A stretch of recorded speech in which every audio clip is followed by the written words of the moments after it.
Assalamualaikum warahmatullahi wabarakatuh. Perkenalkan, nama saya Bustomi SHIMH. Saya dosen di Sekolah Tinggi Ilmu Hukum Painan pada program studi Ilmu Hukum dengan NIDN 0408108007 dengan mata kuliah Hukum Islam. Kode mata kuliah Hukum Islam MKK 203 dengan bobot SKS 2 SKS. Pada mata kuliah Hukum Islam ini, pendekatan melalui konseptual, teoritis, dan juga praktis. Capaian pembelajaran yang ingin didapatkan kepada mahasiswa adalah mahasiswa harus mengerti pengertian din al-Islam, kemudian memahami tentang tujuan hukum Islam, pengertian fikih, pengertian syariah. Selain itu pula, mahasiswa diharapkan memahami tentang prinsip-prinsip di dalam hukum Islam, ciri-ciri hukum Islam, sendi-sendi hukum Islam, dan juga falsafah di dalam hukum Islam.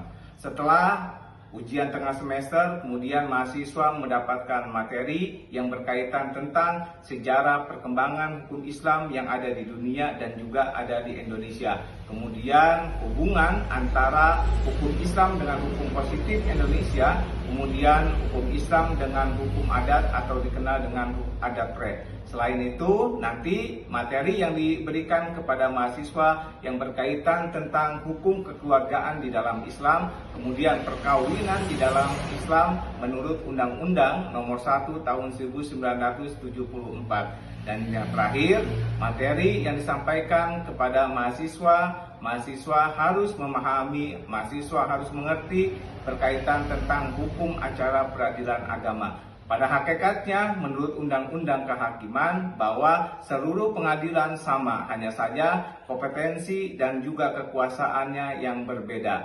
Maka pada kesempatan video kali ini, aspek penilaian yang diberikan kepada mahasiswa ada 4 unsur.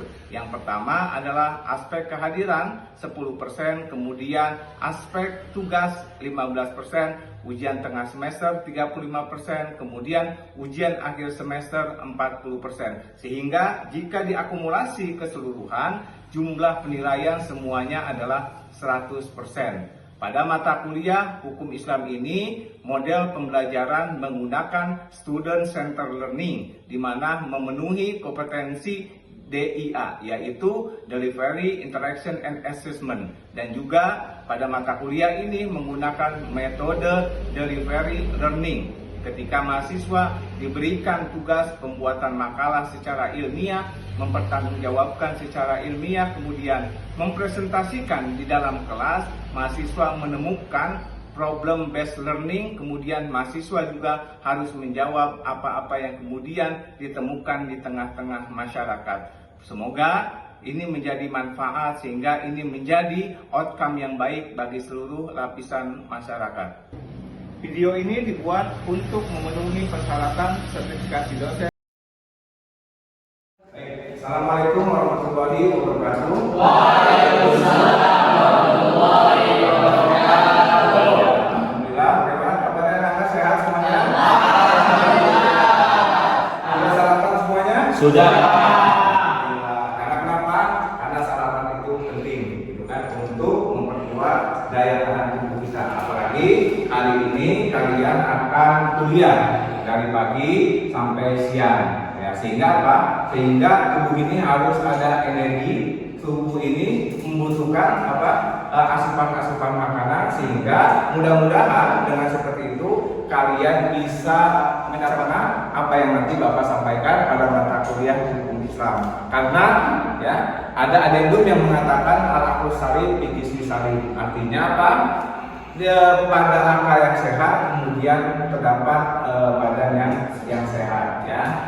Baik, pada pertemuan hari ini, ya, sebelum nanti Bapak akan absen pada mata kuliah Hukum Islam, Bapak akan menjelaskan berkaitan tentang prinsip-prinsip di dalam hukum Islam, ya. Selain itu juga nanti Bapak akan menjelaskan yang berkaitan tentang ciri-ciri hukum Islam. Tapi sebelum Bapak menjelaskan dua materi ini pada pertemuan keempat, ya, pada pertemuan ketiga yang lalu Bapak sudah menjelaskan yang berkaitan tentang pengertian apa itu hukum Islam, pengertian apa itu fikih, pengertian apa itu syariat. Mungkin ada di antara kalian yang masih ingat apa itu pengertian hukum.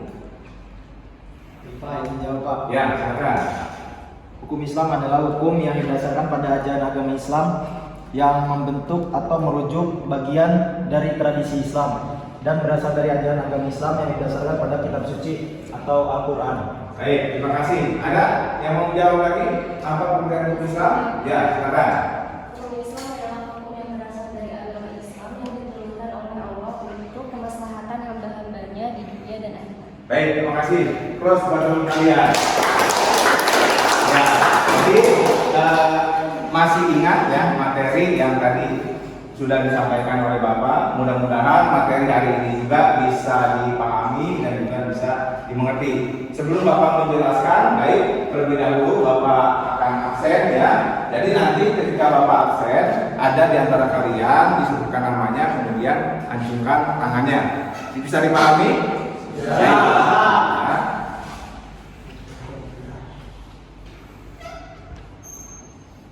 Oke ya, Bapak akan absen terlebih dahulu ya. Yang pertama Thomas Levandi hadir? Hadir ya. Kemudian Irfan Maulana hadir. Romi Ramadan hadir. Kemudian Rizky Afrianto hadir ya. Kemudian Sofwanudin hadir ya. Selanjutnya adalah Ibuana hadir? Hadir. Eva hadir? Hadir Pak. Baik. Kemudian Emi hadir? Baik ya. Kemudian Suhemi hadir ya. Baik, pada hari ini ya, karena sudah di absen, mudah-mudahan ya. Ada di antara kalian yang tidak masuk pada hari ini? Ada. Siapa? Kenapa tidak hadir? Sakit ya. Mudah-mudahan teman kalian yang pada hari ini sudah masuk ya bisa diberikan kesembuhan oleh Allah Subhanahu wa taala. Amin. Baik. Pada hari ini Bapak akan menjelaskan yang berkaitan tentang prinsip-prinsip di dalam hukum Islam. Jadi di dalam hukum Islam juga dia berbicara masalah prinsip, gitu kan? Karena kenapa? Pada hakikatnya kan kalau kita berbicara masalah hukum di Indonesia itu kan diakui ada 3 hukum. Yang pertama adalah hukum positif Indonesia, kemudian Islamic law atau dikenal dengan hukum Islam, kemudian ada tract ataupun hukum adat. Nah, seperti itu. Namun demikian, gitu ya, kalau hukum positif itu kan hukum yang memang dia menjadi dasar pegangan bagi seluruh warga masyarakat yang ada di Indonesia. Namun demikian, kalau berbicara masalah Islamic law, hukum Islam, maka pemberlakuannya hanya dikhususkan. Sifatnya itu adalah personalitas, sifatnya itu adalah bisa dikatakan lex spesialis bagi umat Islam, gitu kan. Kemudian ada tract juga bisa dipakai, gitu kan, asalkan ada tract ini tidak bertentangan dengan hukum positif. Nah, di dalam prinsip-prinsip di dalam hukum Islam itu yang pertama adalah mengesahkan Tuhan ataupun tauhid, gitu kan. Artinya apa? Negara kita, negara Indonesia juga mengajarkan di dalam amanat Undang-Undang 1945 pasal 29 ayat 1 ayat 2 diberikan kebebasan bagi seluruh masyarakat untuk apa? Untuk memeluk, untuk meyakini apa yang dia yakini. Sama juga dalam hukum Islam juga seperti itu, ya. Jadi orang itu tidak boleh tidak mempunyai itu Tuhan. Ajaran kita, ya, ajaran Islam, kemudian prinsip di dalam ketatanegaraan Indonesia juga dia memakai apa? Ketauhidan. Artinya setiap umat manusia, setiap masyarakat harus bertuhan. Apalagi di dalam KTP itu kan terdapat apa? Kolam agama. Yang kedua, manusia berhubungan langsung dengan Allah. Artinya manusia itu berhubungan langsung dengan siapa? Dengan Maha Pencipta. Hubungan antara sang Kholik dengan makhluk dengan sang Kholik. Itu kan bagaimana misalkan ketaatan hamba itu kepada Sang Maha Pencipta Allah Subhanahu wa taala. Kemudian Ya, kemudian yang selanjutnya adalah ya prinsip-prinsip di dalam hukum Islam yang ketiga adalah keadilan bagi manusia. Keadilan ini penting, gitu kan? Di dalam prinsip Islam ada yang dinamakan dengan keadilan bagi manusia. Maka itu pun ada di dalam apa? Di dalam nilai-nilai Pancasila. Misalkan pada Pancasila yang kelima, keadilan sosial bagi seluruh rakyat Indonesia. Kemudian sama juga di dalam hukum Islam itu juga mengajarkan apa? Berbuat baik kepada orang lain, gitu kan? Tidak mengenal sentimen agama tertentu, kan seperti itu. Ajaran Islam misalkan di dalam surat Al-Kafirun, ya, yang artinya misalkan lakum dinukum waliyadin, kan seperti itu. Agamaku adalah agamaku. Artinya di situ diberikan kebebasan, tidak memaksa seseorang untuk memeluk satu agama yang memang dia yakini, itu kan. Keadilan artinya apa? Kalau misalkan keadilan itu ada yang berbuat kesalahan, ada yang berbuat kriminalitas, gitu kan, maka ketika dia terbukti bersalah di mata hukum, maka dia harus mempertanggungjawabkan perbuatannya di hadapan hukum, gitu kan. Pernah ya Abu Bakar Siddiq ya mengatakan ketika dia diangkat menjadi seorang khalifah pengganti dari siapa? Nabi Muhammad SAW mengatakan kalau seandainya kan begitu Fatimah bin Muhammad bersalah maka dia harus dihukum. Artinya apa? Di sini kita bisa menarik suatu kesimpulan bahwasanya ya penegakan hukum, pemberlakuan keadilan itu tidak mengenal kasta, tidak mengenal kelas, gitu kan. Ketika dia bersalah, walaupun dia anak pejabat, walaupun misalkan dia anak keturunan Nabi, kan tidak keturunan Nabi, kalau memang bersalah harus dihukum. Itu dikenal di dalam istilah hukum kita dengan equality before law, persamaan di hadapan hukum semuanya. Ya. Oke, lanjut ya. Ini lanjut ya. Oke, baik ya. Selanjutnya tadi sudah dijelaskan yang berkaitan tentang keadilan bagi manusia. Nah, ini dia terdapat di dalam surat An-Nisa ayat 135. Kemudian di dalam prinsip-prinsip hukum Islam atau dikenal dengan Al-Ma'dah, yang keempat adalah persamaan, ya, atau istilahnya adalah al-musyawwah. Nah, persamaan itu apa? Persamaan itu yang dilihat ya di mata Allah, yang dilihat di mata Tuhan yang Maha Esa adalah ketakwaannya, bukan masalah derajat, bukan masalah kecantikan, kemudian ganteng, ya, kekayaan, pintar dan lain sebagainya. Artinya apa? Yang dilihat adalah bagaimana ketaatan, kepatuhan seorang hamba kepada Tuhannya, kepatuhan seorang hamba kepada Sang Maha Pencipta. Yang kelima, ya, di dalam prinsip-prinsip hukum Islam adalah kemerdekaan atau kebebasan. Dikenal di dalam istilah hukum Islam itu adalah al-hurriyah. Nah, kebebasan apa di sini?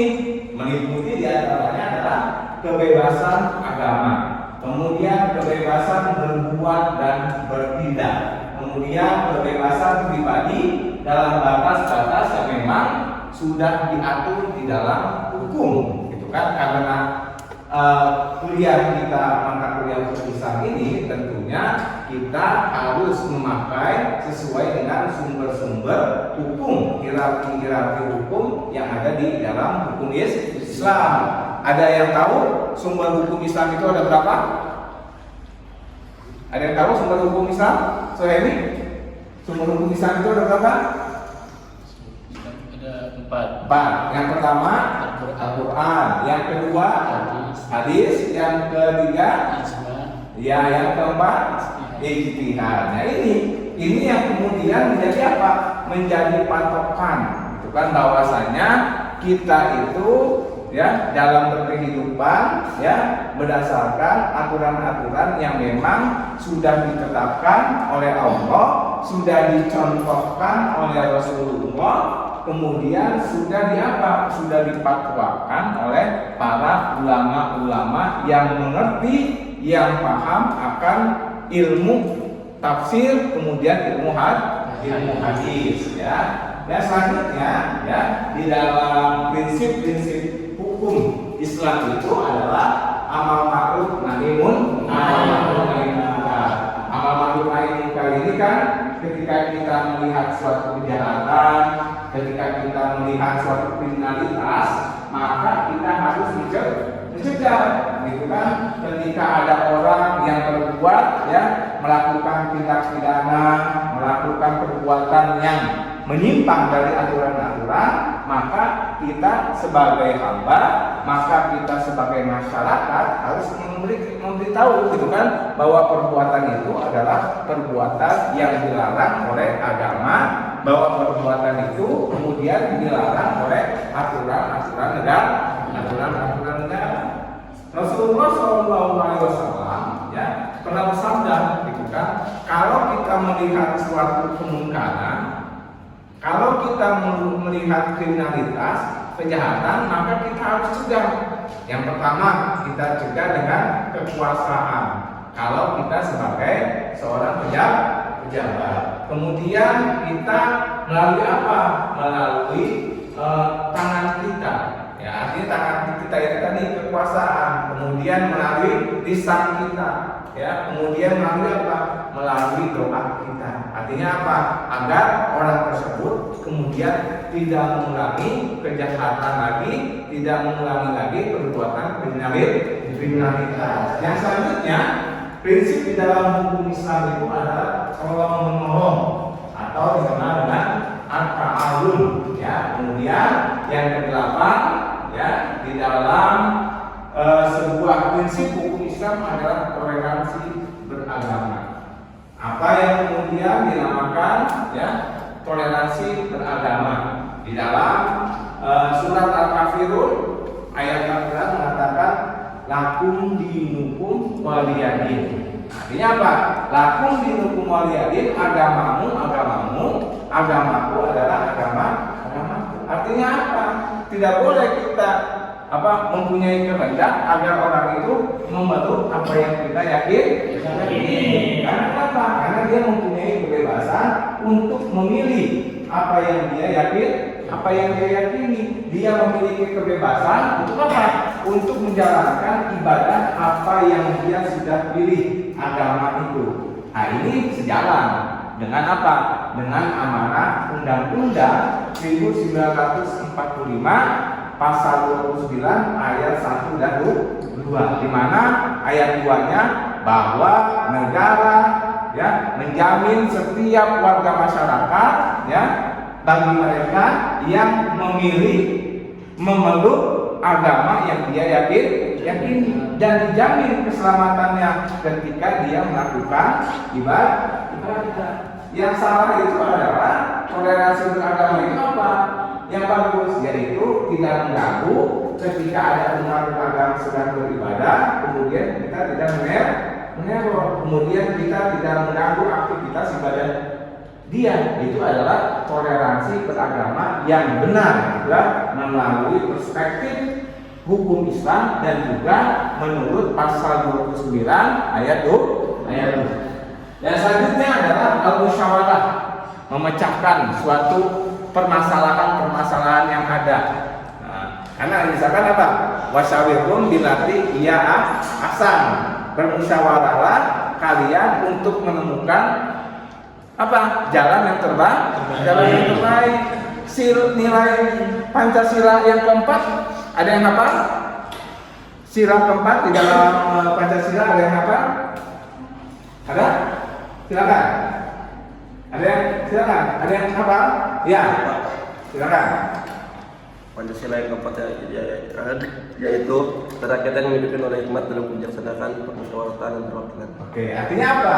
Hampir sama ya pengertiannya dengan yang ada di dalam prinsip hukum Islam yang ke-9 yaitu musyawarah. Yang ke-10 adalah jalan tengah atau dikenal dengan awsat ya, ausat wasakon, gitu ya. Kemudian yang ke-11 adalah menghadapi pembebanan, artinya agama kemudian tidak membebankan hamba-hambanya, ya, selagi dia memang mendapatkan suatu keringanan bagi agama. Contoh misalkan di dalam perintah puasa bulan Ramadan, maka di situ ada rukhsah, ada keringanan. Ketika dia sakit, maka tidak dipaksakan untuk puasa di bulan Ramadan. Dia bisa untuk tidak puasa, tapi bisa nanti di hari-hari yang lain setelah hari raya Idul Fitri, maka dia harus membayar puasa yang dia tinggalkan pada bulan Ramadan, dikenal dengan Ramadan. Oke. Nah, selanjutnya, ya. Semangat? Masih semangat ya? Kalau masih semangat, apa lanjutkan materi pada hari ini? Yang selanjutnya adalah ciri-ciri hukum Islam. Ya. Jadi ciri-ciri hukum Islam itu ini ada 7. Yang pertama, hukum Islam berdasarkan atas wahyu Allah. Artinya langsung tuh. Peristiwa ini kan terjadi pada tanggal 17 Ramadan, ya, di mana Nabi kita Muhammad SAW sedang berada di Gua Hiro, kemudian dihampiri oleh malaikat Jibril yang memang diberi tugas, diberi mandat oleh Allah untuk memberikan wahyu. Dan surat pertama, wahyu pertama yang diberikan, ya, Allah melalui malaikat Jibril kepada Nabi Muhammad adalah surat Al-Alaq, ya, 1 sampai ayat 5. Yang kedua adalah di dalam ciri hukum Islam itu, hukum Islam dibangun berdasarkan prinsip akidah. Iman itu apa? Iman itu ada 3 pengertiannya. Pertama, ya, apa? Tasdiqu biqalbi, dia yakin di dalam hati. Wa taqriru bilisan, kemudian diucapkan melalui lisan. Kemudian wa arkanu dan arkan, kemudian dikerjakan dengan perbuatan. Jadi, ya, iman itu ada 3 pengertiannya. Dia harus yakin di dalam hati, kemudian dibenarkan melalui mulut, ya, melalui lisan, kemudian dikerjakan dengan perbuatan. Ya. Yang ketiga, ya, di sini ciri hukum Islam adalah hukum Islam bersifat universal.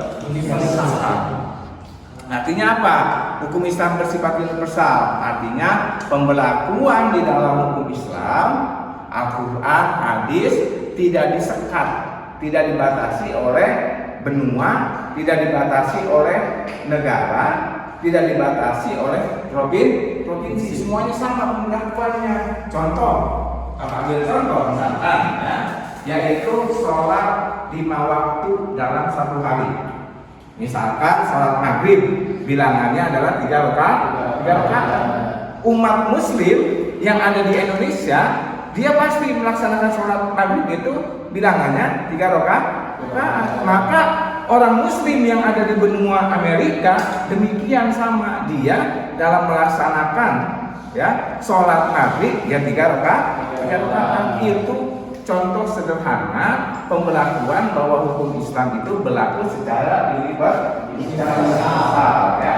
Kemudian yang selanjutnya adalah, ya, di dalam ciri-ciri hukum Islam ini, ya, yaitu hukum Islam dinamis menghadapi perkembangan zaman, gitu kan. Jadi bukan Al-Quran yang mengikuti zaman, tapi zaman itulah yang kemudian harus mengikuti apa yang ada di dalam Al-Quran. Karena Al-Quran itu kan di dalamnya ada perintah yang berkaitan tentang hukum perdata, ada hukum pidana juga ada, muamalah ekonomi syariah juga ada. Kemudian berbicara masalah interaksi antara manusia satu, ya, kelompok satu dengan kelompok yang lainnya juga kemudian diatur di dalam ajaran Islam. Demikian, ya, perkuliahan kita pada hari ini, ya. Sebelum Bapak mengakhiri, ya, perkuliahan pada hari ini, ya, tentunya nanti ada tugas yang diberikan oleh Bapak ya sebagai evaluasi ya pembelajaran pertemuan keempat pada hari ini. Ya, tugasnya adalah ya kalian nanti ya bisa dicatat ya, kalian nanti membuat ya artikel yang berkaitan tentang toleransi beragama di Indonesia ya. Jadi toleransi beragama di Indonesia. Jadi ini ya tugas pada hari ini kalian kumpulkan pada pertemuan selanjutnya, kemudian harus dipresentasikan dengan baik, itu kan tentunya berdasarkan materi teori yang Bapak sampaikan pada hari ini ya. Oke, ada yang bertanya materi pada hari ini? Silakan. Pak, izin bertanya. Ya, silakan. Izin bertanya mengenai toleransi prinsip-prinsip hukum Islam di Indonesia, Pak. Bagaimana penerapannya? Gitu. Oke, ini bagus nih. Ya, ini pertanyaan bagus sekali dari teman kalian. Ini bisa dikasih tepuk tangan, ya. Oke. Jadi pertanyaannya adalah, Pak, tadi kan ada tuh di dalam materi yang Bapak sampaikan prinsip-prinsip di dalam hukum Islam. Lalu bagaimana sih toleransi beragama di Indonesia, gitu kan? Kemudian dikaji dengan prinsip di dalam hukum Islam yang berbicara masalah toleransi. Ya, tadi Bapak jelaskan tadi, gitu kan, bahwa toleransi itu dimaknai harus dengan benar. Bukan berarti toleransi itu kita ketika saudara kita yang beragama non-muslim beribadah, kemudian kita masuk dalam ibadah mereka. Sama juga ketika kita beribadah, bukan juga berarti mereka ikut-ikutan ibadah kita. Ini bukan toleransi namanya. Toleransi yang benar, toleransi yang bagus, yang baik adalah dalam implementasi kehidupan berbangsa, bernegara, bermasyarakat adalah saling menghormati satu dengan yang lainnya, tanpa mengganggu, tanpa merongrong, ya, tanpa kemudian memberikan was-was kepada saudara kita yang sedang melakukan ibadah. Gimana Wahyu? Bisa dipahami? Bisa, Pak. Bisa. Ada lagi? Silakan. Ya. Siapa namanya? Intan. Oh, Intan. Baik. Silakan Intan. Kan tadi kan ada yang bersifat universal. Ya. Kenapa pemberlakuan hukum Islam itu bersifat universal? Ya. Kenapa? Ini pertanyaan juga bagus nih. Jadi teman kalian Intan bertanya tentang kenapa? Nah, gitu kan? Kenapa hukum Islam ini bersifat universal? Ya tadi, karena hukum Islam ini berlaku universal, dia tidak dibeda-bedakan, dia tidak disekat, ya, oleh suatu negara, oleh suatu benua, itu kan artinya sama semuanya. Ketika misalkan orang melakukan ibadah puasa di bulan Ramadan, maka Muslim yang ada di Afrika, misalkan Muslim yang ada di benua Eropa, dia juga melakukan ibadah puasa. Berbeda dengan hukum positif. Kalau hukum positif itu hukum yang memang berlaku di suatu negara. Gimana Intan? Paham? Paham ya. Oke, request buat teman-teman semuanya. Baik, sebelum Bapak akhiri perkuliahan pada hari ini, ya, tolong nanti ya tugas yang sudah Bapak kasih kepada kalian nanti pada pertemuan selanjutnya harus dikumpulkan kemudian dipresentasikan ya, sehingga apa? Sehingga bisa kalian mampu untuk apa? Untuk menyerap apa-apa yang Bapak sudah jelaskan yang berkaitan tentang prinsip hukum Islam, kemudian ciri-ciri hukum Islam. Mungkin hanya ini yang Bapak bisa sampaikan, Bapak jelaskan, Bapak akhiri. Assalamualaikum warahmatullahi wabarakatuh. Waalaikumsalam warahmatullahi wabarakatuh. Demikian video penayangan bidang pengajaran di dalam kelas. Semoga bermanfaat. Akhirul kalam saya ucapkan Assalamualaikum warahmatullahi wabarakatuh.